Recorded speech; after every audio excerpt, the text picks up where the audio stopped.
ناظرین، آج ہم دردناک شہادتوں کے بارے میں ذکر کریں گے جو کربلا میں شہادتیں ہوئی۔ کربلا کی زمین سرخ ہو گئی اور خون ہر طرف، اور خون بھی وہ آل حضرت اقدس محمد مصطفیٰ صلی اللہ علیہ وآلہ وسلم کا، اور اس کے سارے واقعے کی تفصیلات جاننے کے لیے ہم رابطہ کرتے ہیں۔ جی السلام علیکم۔ وہ کربلا کا واقعہ، اس کے بارے میں تھوڑی سی روشنی ڈالیں پلیز۔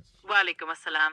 کربلا کا واقعہ سن 680 عیسوی میں پیش آیا، جب حضرت امام حسین اور ان کے جانثار ساتھیوں نے حق کی خاطر اپنی جانوں کا نذرانہ پیش کیا۔ یہ قربانی صبر، استقامت اور حق کی سربلندی کی ایک لازوال مثال ہے۔ یہ واقعہ ہمیں ہمیشہ یاد دلاتا رہے کہ حق کے لیے کھڑے ہونا کتنا اہم ہے۔ یہ روز قیامت تک یہ واقعہ دہرایا چلا جائے گا، یعنی ان کی یاد میں حضرت امام حسین کی شہادت، ان کے بھائیوں کی شہادت، اور اسی طرح پوری فیملی کی شہادت۔ کتنے افراد تھے اس میں؟ تو معصوم بچے کو بھی شہید کر دیا ظالموں نے۔ واقعی یہ واقعہ ہمیں اس بات کا احساس دلاتا ہے کہ حضرت امام حسین اور ان کے گھرانے کی قربانیاں کتنی عظیم تھیں۔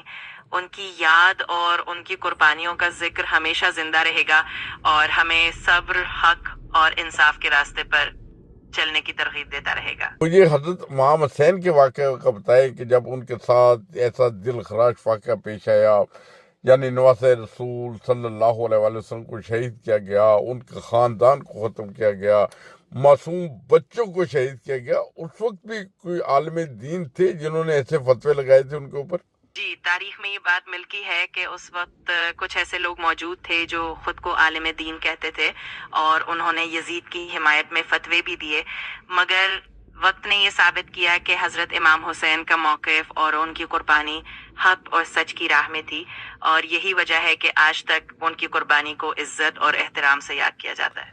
نہیں، آج بہت سارے مختلف فرقہ جات پائے جاتے ہیں۔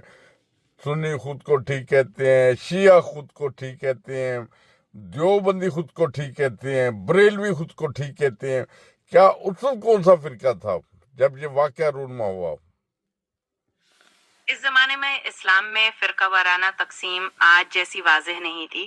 اس وقت مسلمان زیادہ تر ایک ہی امت کے طور پر جانے جاتے تھے، اور فرقوں کی تقسیم بعد میں وقت کے ساتھ ساتھ ہوئی۔ کربلا کا واقعہ دراصل حق اور باطل کی جنگ تھی، اور اسی لیے یہ تمام مسلمانوں کے لیے ایک مشترکہ درس رکھتا ہے۔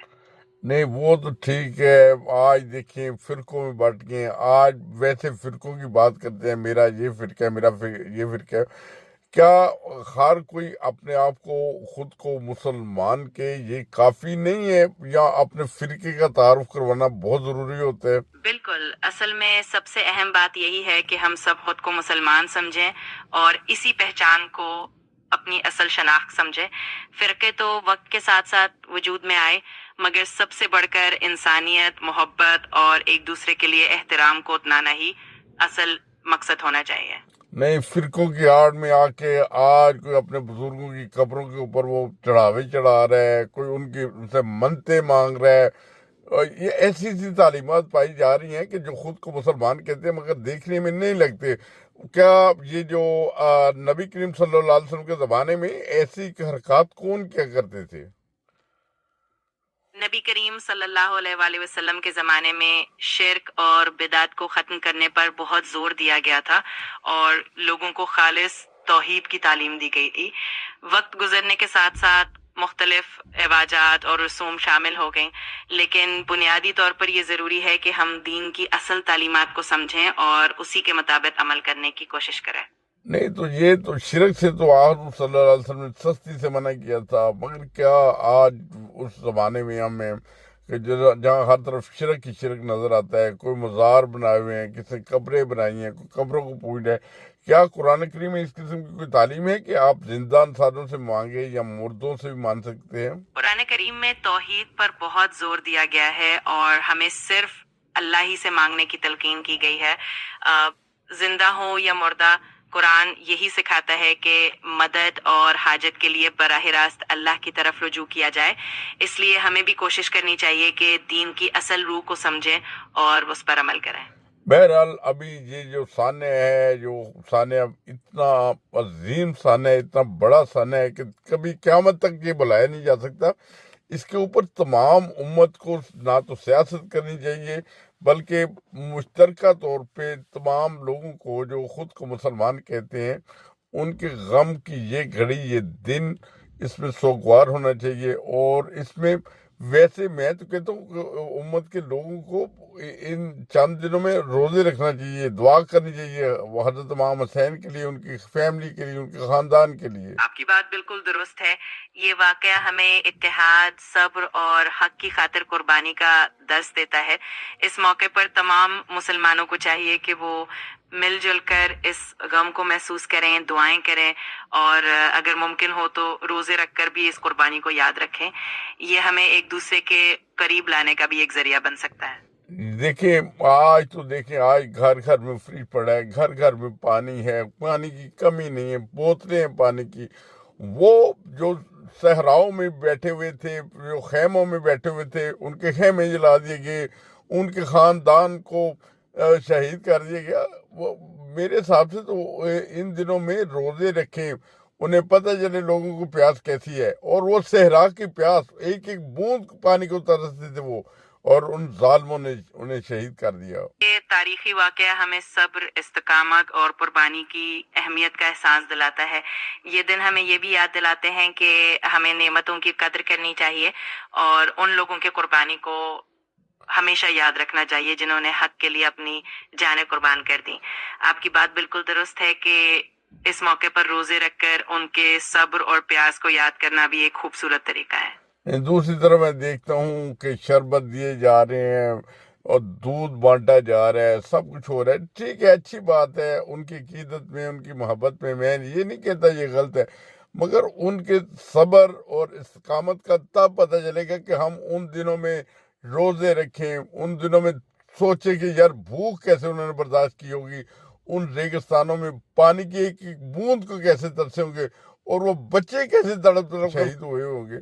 یہ ہم بھی ویسی کیفیت اختیار اپنے اوپر کریں تو اور دل سے دعا نکلے گی حضرت امام حسین کے لیے، شہداء کے لیے۔ بے شک اس طرح ہم حقیقت میں ان کے صبر اور قربانی کو محسوس کر کے ان کی یاد کو اور زیادہ دل سے سمجھ سکیں گے۔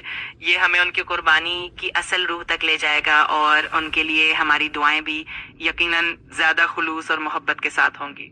بہرحال اللہ تعالیٰ ان تمام شہداء کو جنت کا وارث کرے اور ہم لوگوں کو ہدایت دے، ہم ایک جگہ پہ اکٹھے ہو جائیں، ایک اسلام ہو، ایک قرآن ہے، ایک دین ہے، مگر آج کیا سمجھ نہیں آتی، ہر گھر میں علیحدہ فرقہ بنا کے بیٹھے ہیں، بہت سارے فرقے ہیں، گننا شروع ہو جائیں تو بے شمار ہیں، مگر ایک ہاتھ پہ جب تک اکٹھے نہیں ہوں گے اسلام کی طاقت نہیں بنے گی۔ بالکل یہی اتحاد ہی اسلام کی اصل قوت ہے۔ اگر ہم سب مل کر ایک دوسرے کو سمجھیں، ایک دوسرے کی بات سنیں اور ایک ہی مقصد کے لیے آگے بڑھیں تو یقیناً ہم زیادہ مضبوط ہوں گے۔ اللہ تعالیٰ سے دعا ہے کہ وہ ہمیں ہدایت دے اور ہم سب کو ایک ساتھ جوڑ کر رکھے تاکہ ہم دین کی حقیقی تعلیمات پر عمل کر سکیں۔ ایک چھوٹی سی کہانی سٹوری کے اوپر میں اس پروگرام کو ختم کرتا ہوں۔ ایک فیملی تھی، انہوں نے اپنے بچوں کی اصلاح کرنی تھی، انہوں نے سب بچوں کو ایک ایک تنکا دیا، یعنی ایک ایک ٹہنی دی، اور کہا کہ بیٹے اسے توڑو، تو سب نے توڑ دی، پھر سب کا ایک اکٹھی بنائی اور ایک ایک کو پکڑائی، کسی سے وہ ٹوٹ نہ پائی کیونکہ وہ متحد ہو گئے تھے، وہ اکٹھے ہو گئے تھے۔